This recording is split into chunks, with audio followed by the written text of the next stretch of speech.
Well, the Irish defensive line looks so different at the end of the year compared to where it was at the start of the year. Injury is a big part of that, but they also lost Jason Onye, was dealing with some personal issues. Tyler, give us an update. Is Jason Onye going to be a big part of the Irish football team this fall?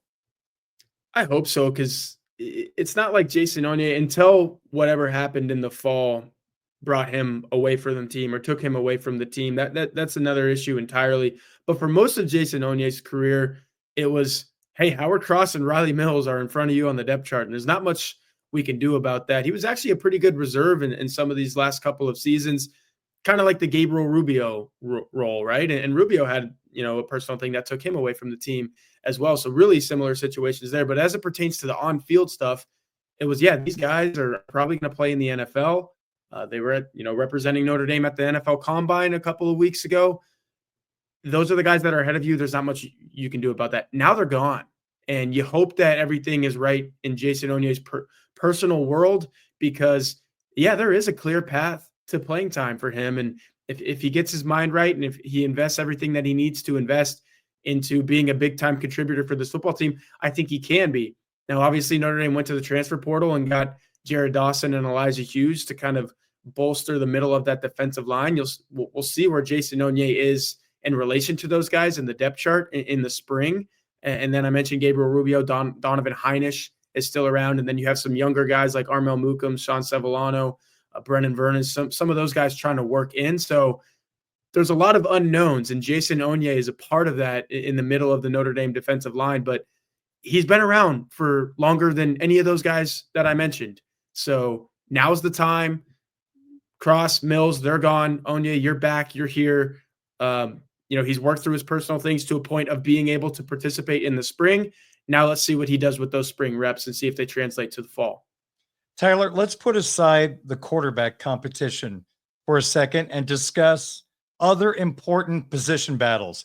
Let's start on the offensive side of the football. Besides quarterback, where are you locked in on? I mean, it's always the wide receivers in the spring for Yes. me.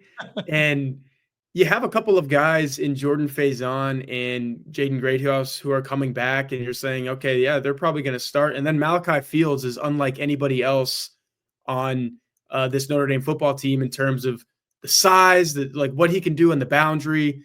I think he's an upgrade from Bo Collins, to be completely honest. And Bo Collins was, especially in the early part of last season, Notre Dame's go-to guy. So if you've upgraded that and you make Malachi Fields the go-to guy, then all of a sudden you're looking at maybe a true wide receiver number one. Now, I know the question was, what are the position battles? I think those will probably be your starters.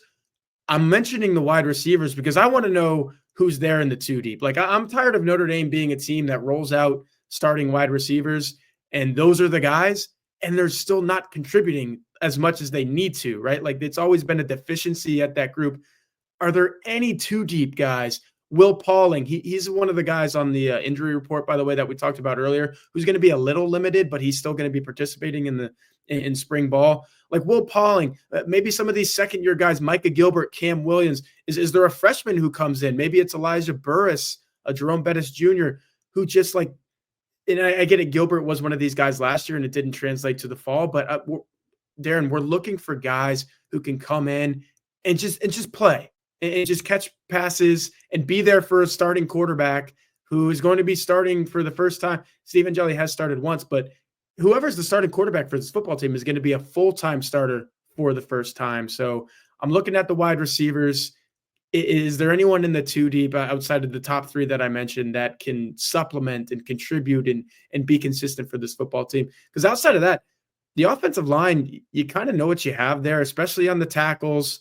Ashton Craig's in the injury report. You assume he's going to get healthy and probably start at center. Billy Schrouth is an incumbent starter.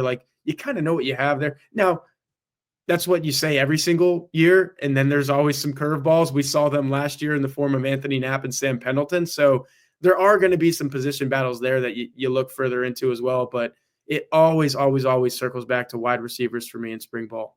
I'm intrigued to see more of Logan Saldate. I think he's got a fun skill set for this offense. All right, what about on the defensive side of the football? A position battle or two?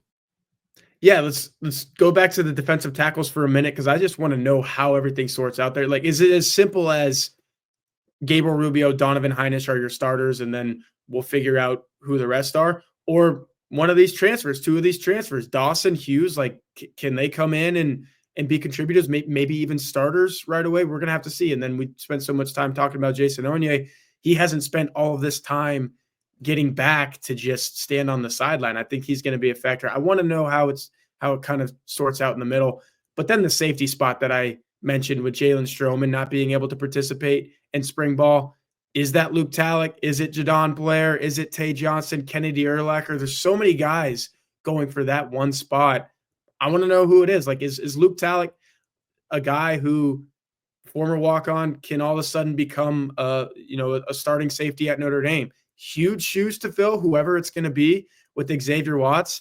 It does help knowing that Adon Schuler is back and he is big-time player for this football team, but a defensive back is only as good as the 4 or 5 guys who are playing and starting consistently. Who's going to be that 5th guy at that safety spot? That's what I kind of want to figure out in spring ball. I want to shift gears for a moment to the Irish women's basketball team. You were down at the ACC tournament. Irish are 26-5. Normally you're thinking, wow, things are going well going into the NCAA tournament, but this team's a little different. They started 24-2.